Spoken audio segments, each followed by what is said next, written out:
So briefly, before we start discussing playtesting, we'll do quick introductions. I'm Andrew Greenberg. I'm the executive director of the Georgia Game Developers Association. I've also been making my living as a game designer since 1990. I will be using the streaming computer in a little bit to show Noble Armada, which is a game I'm currently developing in a science fiction universe I've been selling games in since the mid-90s, the Fading Suns universe. So look to check that out. On my right, from Tripwire, Ron Jones. What are you going to show? I'll be showing off a small game I've been working on called Siege Tower. It's a tower defense game. Basically, throws you in a realm of nostalgia. It's kind of themed around our conference here, Siege. And my name is Ron Jones. I guess I said that already. Already said the coordinator for the Indie Cluster, but also an independent game developer as well as a QA tester for Tripwire Interactive. You good? Okay. Hey, I'm James Simpson, aka Dr. Unity, and owner of Soul Block Studios. I got the name Dr. Unity about 11 years ago from that buddy right there. I was working in his conference room, or aka living room, and I've been using Unity for quite a number of years. It's a great engine. I've used many other gaming engines before that, but Unity was one that actually unifies the entire section. I like building games. I've got over 65 published titles. I did not bring my game here today because I wasn't understanding I was supposed to play test games instead of actually showing off my games. Because the only bad thing about being a game programmer is you never get to play other games. So, with that ado, I pass the microphone on to Jason. Jason! Yeah. I'm Jason Hillhouse. Currently, I'm a developer at UR here over in Smyrna. We develop kind of... John Bazell. Yeah. Yep. Mm-hmm. Yeah, I remember John. Yeah. And Adam. Yeah. Actually, yeah, you did some contract work, right? I did. Yeah. Okay. And so, I do full time there, and I do like AR, VR work. Mainly from a marketing point of view. So AT&T has a big booth. They want some big arcade cabinet with a old school car racer on it. We make that. We get the booth, the cabinet made. Just kind of a general, any job goes sort of shop. But before that, my job was actually started off game testing over in Gainesville, Florida, at a studio that eventually made games like Dungeon Defenders and Ark and games like that down there. And I've been doing it for about 12 years, being a Unity developer. And currently I have my game Arbiter here, available on Steam in early access. It's mainly a VR game, but right now I'm testing the keyboard and mouse. So, yeah, give it a shot.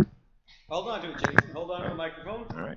And for playtesting, a lot of people have the point of view, the image is basically just playing games for a living. Sit around playing games all day. And yes, you do sit around playing games all day. But it's not exactly the way you would think of playing games. There is a lot more to it. And Jason, you started off in QA, so I was going to get you to talk a little bit and get everyone to talk a little bit about experience as a playtester. What is your day as a playtester like?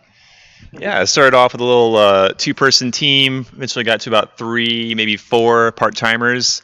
And it's not too far off from what you expect unless you have a very formalized structure, maybe at a larger studio. Maybe Ron could talk about that one. But for a smaller studio, it really was just us with a level and the assignment to find all the bugs in that level and get an Excel sheet, send them to the programmers. And the most important part, very, very important part, is to write the reproduction steps. Open up the level, go to this section, spin around 3 times and press the B button and your character explodes or something. It's just, you gotta be very specific. That's the most important part.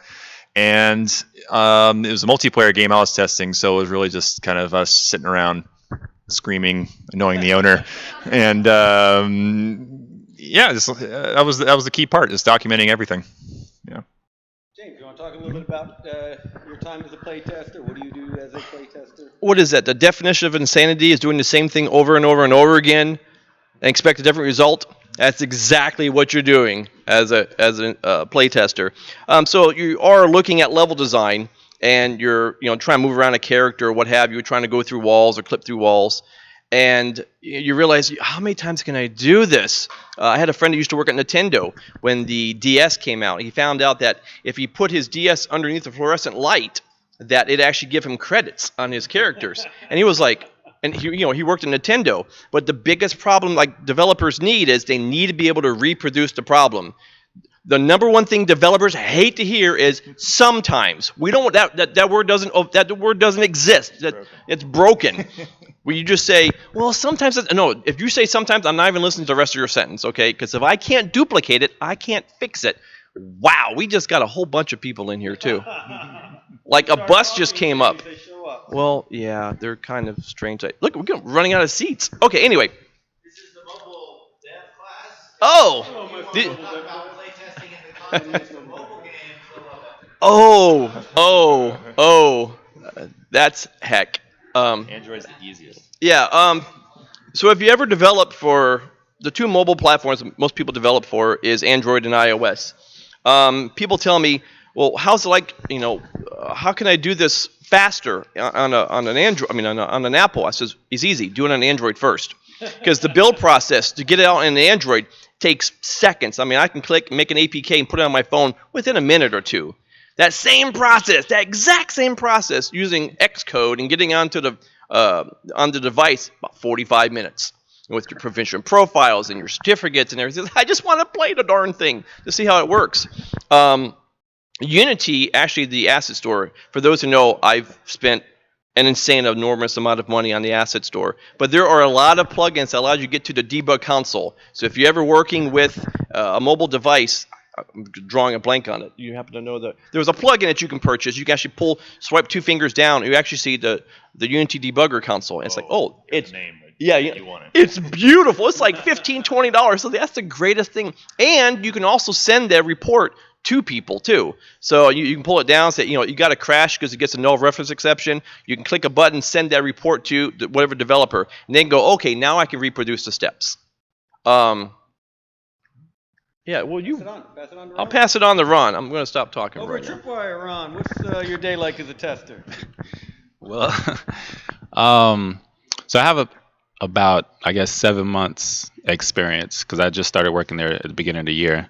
But already I guess I got pretty much a crash course not only in their games but basically how a larger studio kind of sets up and the pipeline process and all that kind of stuff. And even though coming from an independent route, it was just unique and basically, I guess, beneficial to me personally. I would say I would credit a lot of my speak up. Can anybody hear me? Too dark. The mic. Yeah, the mic doesn't. Okay, so I would credit my time being independent, making games on my own, and troubleshooting my own games. Basically, hit my head up against the wall trying to figure out what's wrong, what's going on, that kind of thing. I would credit that to my process and the reason why I haven't gotten fired yet. I would think that a lot of that repetitiveness, sitting down and basically testing over and over, halo testing or coming up with reproduction steps and techniques. Yeah, official terms. Halo testing. It's not the game. You're not just See, playtesting Microsoft. These are just words I throw around. Like I said, I'm only 7 months in. Okay. Yeah, so I just like to sound like I know what I'm talking about. But basically, if I'm not mistaken, so if you know there's an issue with say collision or whatever like that, if I'm trying to run across the floor, and basically I put the bug in, they sent it back saying that it's finished or it's fixed. Halo testing would be like, not only would you test to see if it's fixed, you would test that in like other areas and basically trying to break it again, just doing random stuff kind of around the initial bug. Regression testing. Well, the idea is that you what it's never called? know what a change in code will cause. So it's basically Right. a ripple effect. If I cause a change here, what's happening out here? I need to test all around it, anything that could be impacted. It's amazing what can be impacted by a change in one set of code here somewhere else you've never imagined. Right. And if you develop small games, for years, you don't really experience that so much. But when you get to the bigger studios with hundreds of people working on the same project and everything like that, not only is stuff like version control and everything else important, you got to like document everything and make sure people know what you're talking about. So I'll add one more thing to that. They talk about the ability to replicate bugs. It's not just putting down a list of steps for a team to figure out how to recreate the bug. It's to do it as quickly, so they can recreate it as quickly as possible. The least possible steps to get to that bug. So once you've identified a bug and you've identified how to replicate it, you want to identify a way for the coders and others to find it really quickly. So the least number of steps necessary to recreate that bug is what the tester needs to be doing. So I've written, so I've done QA, run QA for my own small studio and run QA for larger studios, had to put together QA plans. And QA plans are a bit of a luxury for a smaller studio, but are really handy to have. They give you a chance to sit down and say, what do I most want to be sure we have located? What issues do I most want to know about? For some companies, it is usability more than the bugs. They're most interested in how easy is it for folks to get from starting the game to, well, if it's a free-to-play game, to spending money in the game. That path has to be as quick and as seamless as possible. For others, it's how easy is it for us to get people into it, spending time in the game, and so forth. So you can come up with an entire plan of what do I want to find. And then you'll have your testers. They'll start locating bugs. You might prioritize them. An A bug might be a crash bug that stops testing. A B might be a crash bug that you can work around. A C might be a critical bug that needs to be fixed before it ships. A D might be a bug that you could live with if the game shipped with it. And an E might be a suggestion more than a bug. Some sort of list like that. You name it. You say which version of the game you found the bug in, and you'll go ahead and put your steps down. But for all of you, you have games where you're looking for people to find bugs. So other than the obvious crash bugs, what kind of input from outside testers, people like this, are you most interested in? Are you caring most about how usable it is? Are you interested in how much fun they're having? Are you interested in, is this something they would play? Would they talk about? What kind of feedback are you most interested in from testers? What are you looking for? when it comes to feedback, I'm trying to project. I like to, I guess, consider myself a big promoter of people actually getting their games in the hands of people that they don't know. One of my big reasons why I push so hard with the indie cluster is to get people of all skill ranges, whether the game is fully completed or you just got your working prototype last night, to basically go out and test your game, put your hand, or go out to events like this, put it on display, have people, judge it, be harsh and everything like that, because you just started, what I'm saying? They can't really say that much about it. Simply because the feedback that you get is going to be incredibly important to how you develop the game. So you're going to be able to watch people, how they have fun, or if they have fun, what parts they get stuck on, all the basic 101 of playtesting. But me personally, I like to first of all, I like to not say nothing and just watch people, see what they get stuck at, if they're actually having fun. And then once hopefully you get past that bridge, then basically I like to, because what I do, I don't know if it's just because I'm terrible at playing video games or I just have a knack of not following instructions, but I basically just get in there, press a bunch of buttons, and basically feel my way around to try to understand the game, I guess, on a more metaphysical level, just because I like to think highly of myself. I'm just playing. But basically, that's what I do. If I don't really know what to do when I'm at work or whatever, I just go in there and try to break it. You can call it that. So when other people are playing my games, I like to encourage that kind of behavior. And actually at MomoCon, which I think was a week, 2 weeks before Southern Fried Gaming Expo. 2 weeks. Someone was playing my game, and basically they loved it so much they kept coming back and trying to beat their own high score, which is pretty cool. That every developer loves that. But he one time he came back and he actually broke it. He actually found a new mechanic I implemented was being able to switch between the weapons with the hotkeys of the number pad. And basically, he was using them and kind of broke it and realized that you don't have to get to a certain level to use it. So basically, he didn't unlock the weapons, but he was switching between the weapons and using them. I'm like, yeah, that's a bug. Appreciate that. So, of course, respectively, he didn't use it to win, but basically stuff like that is pretty cool, watching other people break your game.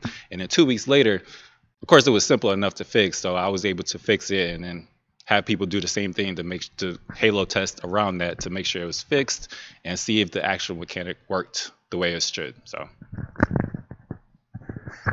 Ditto. No, I actually cheat.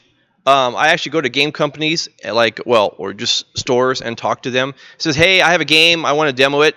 So next thing I know, I had Microsoft sponsoring an event for me at Perimeter Mall, and they had all these Microsoft services out in front, and they say, okay, put your game on. I'm like, well, okay. It was that hard. I just asked them, and they said, sure. And then we've done that multiple times, too. I used to teach at the Ernst of Atlanta. And basically, I taught game design. One of the things I talk about in game design is I would have, in 10 weeks, have all the students build games. And then at the last day of class, I'd have them put their games up, and I'd invite the entire school to come play people's games. And the number one rule I told every single team is to do what, Ron? To not say nothing and watch them. To shut up and let them play your game. Don't help them. I know it's your baby and everything, and you want to hold their hand, and you want to say, just click there. Shut up, because then that's how you get what's happening to your game. You understand how it works. You understand where they're struggling at. It may drive you batty, but shut up, okay? Otherwise, have them call the 800 number and pay 50 cents for the temp line, okay? Which I have actually done before for a Sega game, but that's okay. The point is, you have to observe what people are doing. That's how you get your greatest feedback. Is just sit back and watch those people struggle. Okay, they may they may turn to you, and if they ask you for help, saying, "You sure you can't figure this out by yourself?" Kind of lead them on. It's like, you're almost there. You're almost there. Just give them encouragement. They may be nowhere close. Okay, but just give them the encouragement, trying to finish the game. That's always been very beneficial to me. What else was there? You said a lot of everything I was talking about. Yeah. So going to the events like this, the GGDA is always sponsoring events, and it's always good that how many laptops are back there. Just bring your game and show it to people, and let people enjoy it and listen to their feedback. You don't have to implement everything they say. It's like, well, this is really great, but I really wish that game would be more blue. I'm like, okay, thanks. Patrick, make your game more blue. No, don't make your no. It's already blue enough. Anyway, yeah. Well, sometimes it's difficult to read the letter, especially from this distance. But the point is, watch and learn from people and observe what they're doing. The original question was what? Specifically, you're talking about what you're looking for, what you want people to find. Yeah, just watch. And What I was looking for folks to say was exactly what Ron said. well, that's what I'm saying. That's why I'm saying ditto. My game is the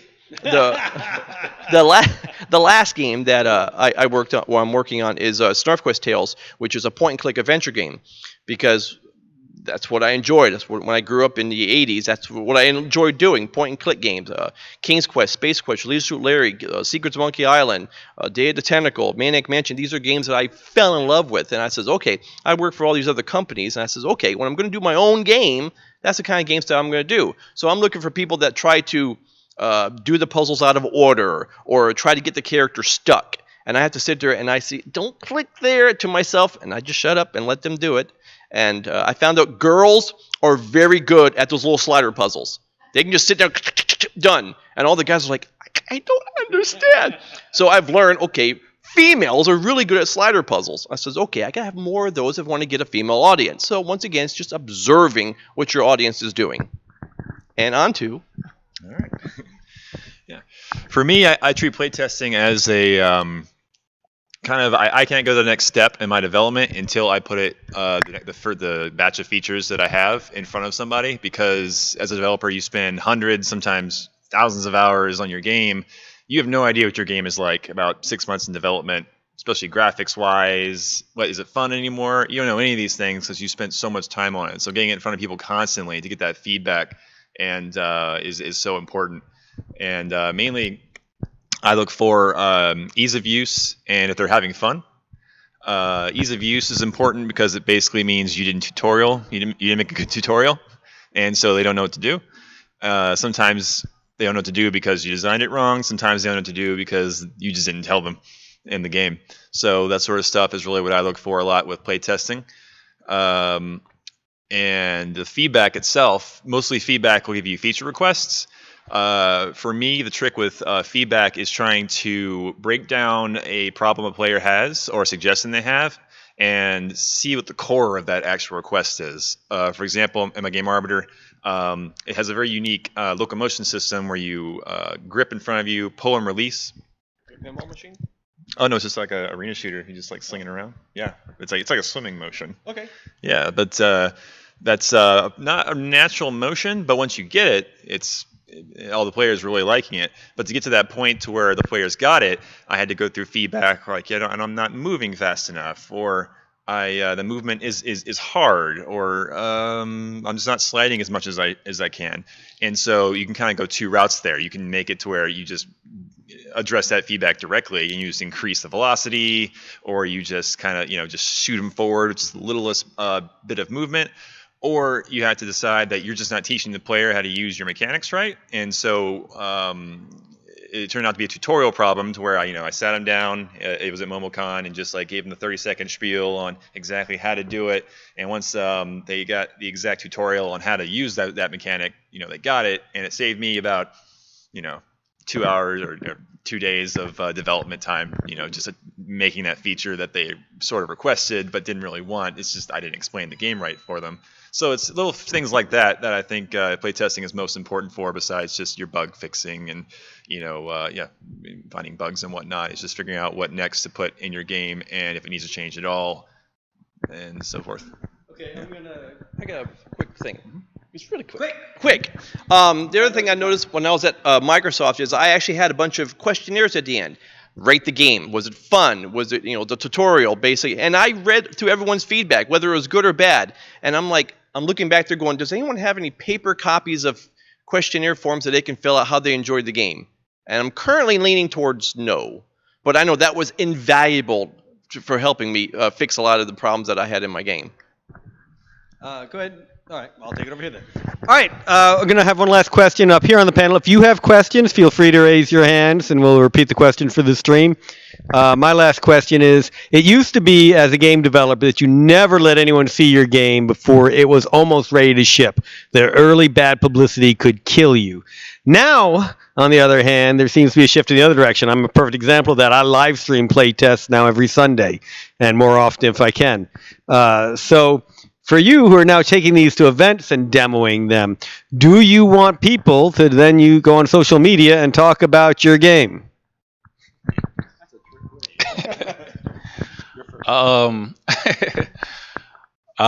Being a victim of the internet, and basically when I first got into being an independent game developer, I basically hopped on Twitter and studied the greats that were doing it at that time and trying to find out what they were doing. And from that, basically exposure. That being on the independent side, I would say maybe the AAA side would be more kind of a scheduled publishing kind of wait until the right moment kind of thing. But if you are independent, I would strongly suggest to just throw it out there, get your feedback, get people talking about it, get people following you, because honestly, the number one issue for independent game developers isn't, well, you could argue is finishing their game, but it's exposure. So even if you do finish your game, who's going to know about it besides your parents and your best friend who said that he's your best friend, but he's not because he's not playing it.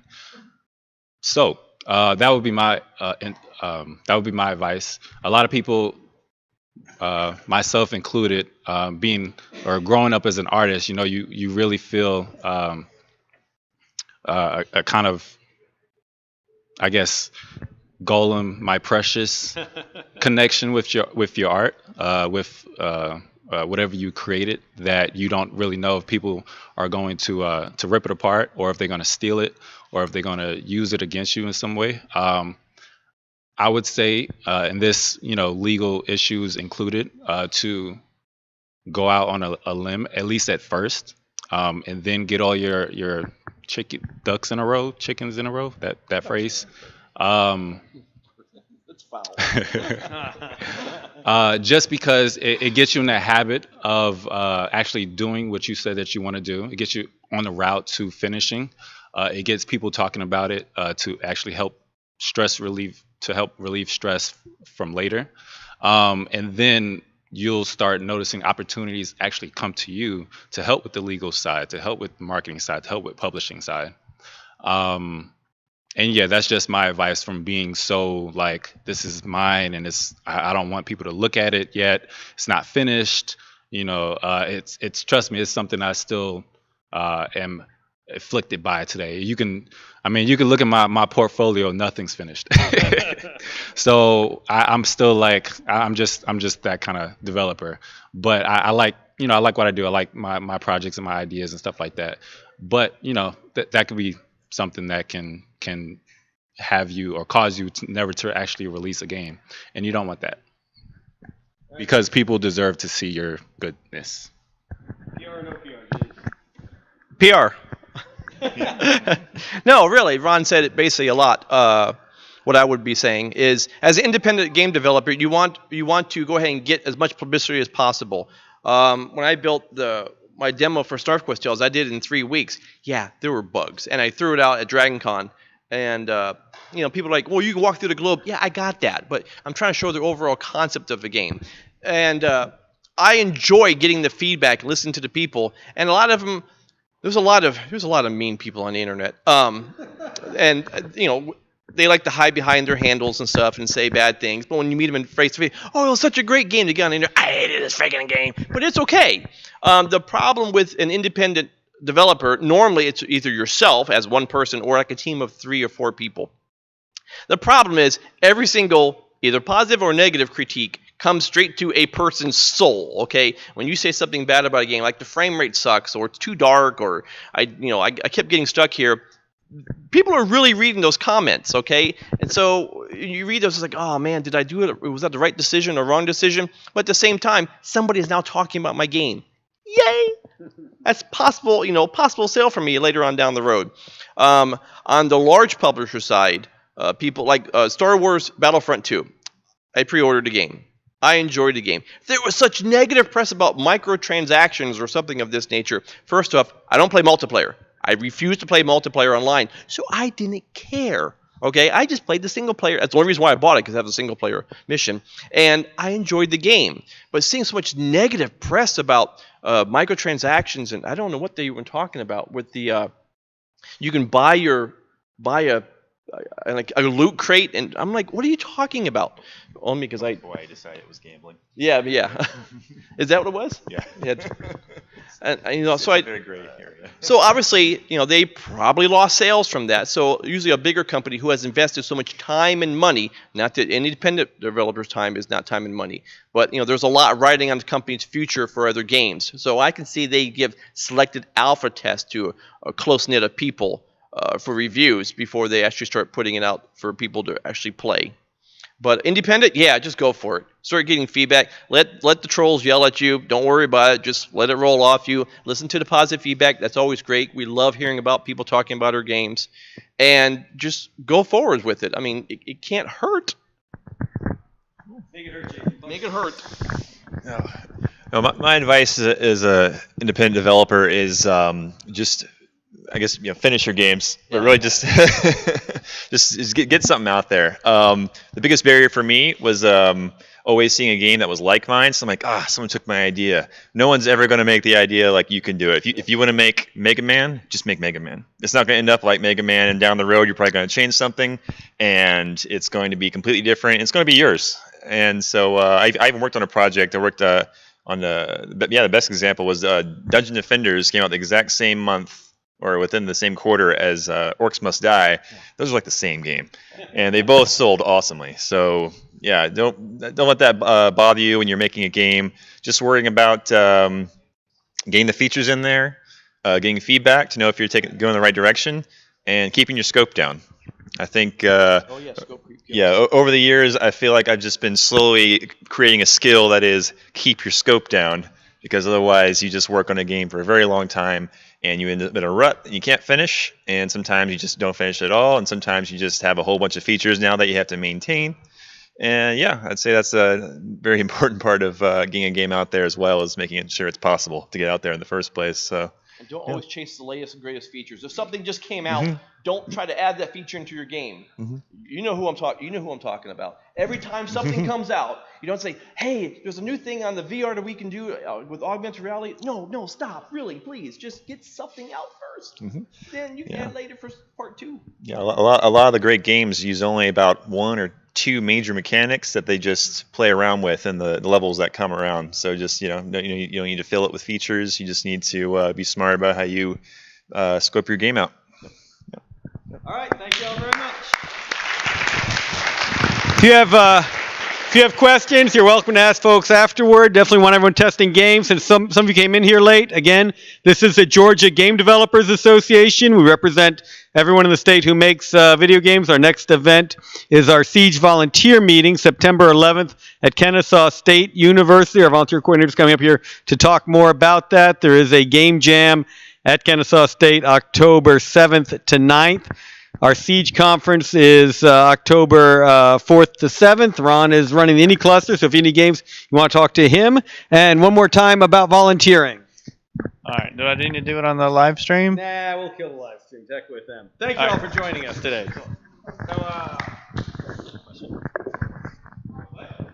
Yes, your question. Yeah, what did I say? 7th to 9th, yes. Yes, September 7th to 9th. Correct. Thank you. Any other questions? Really? No questions? Okay, give me a question. Well, give him a question. What are the qualifications for becoming a tester? We want people from anywhere. I mean, I'm not the one that hired me. I don't really know the exact answer. Why did they hire you? I would say, right. I would say, just understanding, being able to understand certain language and vocabulary, like collision and Triggers, events. yeah. And I would think that my ability to actually at least know what goes into making a video game would help me get into in the pick for being a QA tester. I think it's still considered an entry level position, but I've seen, I know high schoolers that got picked up just because they like playing games. But from that perspective, you have to understand that it's playing games a certain kind of way. Like if you're playing games to like analyze, to kind of test the surroundings, to kind of push it to the limit, I would go that route and understand that that's how you get picked up in that field, not necessarily just playing games just because. Everybody plays games, like literally. But you just have to have a mindset behind it. But yeah, I'm sorry. Hope that answers. I'd say the 3 things I've seen from companies hiring QA are, one, and for games, an understanding of games, not just an appreciation of them, not just a gamer, but you understand how they work, what goes into them, that a level is not just going from point A to point B. It's everything within that level, up, down, all around, that you're going to look through everything. They're looking for people who are methodical, who will work at it, who will keep pounding away at the same issues. And finally, they're actually looking for communication skills, because in the end, the most important thing you can do is not find the bug, it's communicate it to someone who can fix it. Just finding a bug, the game crashes, does nobody any good whatsoever. Your ability to communicate that to the folks who are going to take care of it is really what will set you apart. And QA is a great way to move up through the company in all different directions. Ron definitely has art skills as well as technical skills.